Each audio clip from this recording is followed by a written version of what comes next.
Pula dah kat USJ 21. USJ 21 ni siapa nak tahu, cuma tak tunjuk lah, kita tak lalu sebelah tu tadi. Kubur sebenarnya USJ 21 ni. Dulu dia kubur kampung kami lah, Kampung Tengah punya kubur, Kampung Batu 13 Puchong. Tu kubur kita orang, tapi dah upgrade, dah masuk kawasan Majlis Bandaraya Suruhanjaya. Ni kita kat depan main place.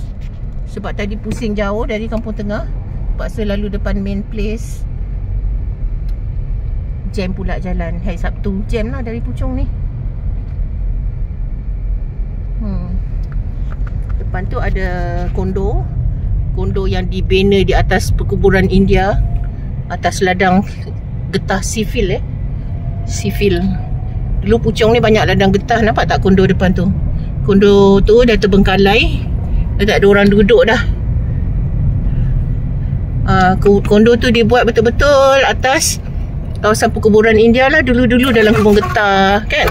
Ada kebun getah kan dulu. Kebun getah sivil. Sekarang kondo tu siapa berani? Ada berani. Tak ada siapa berani duduk situ. Siapa sewa pun tak sanggup. Berantu.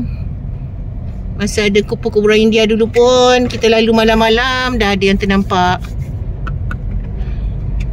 Ada yang dah nampak. Sekarang kan sayang kan, punyalah cantik dia buat. Masa tu LDP tak ada lagi tau. LDP belum ada, tapi kondo-kondo tu dah dibuat dulu.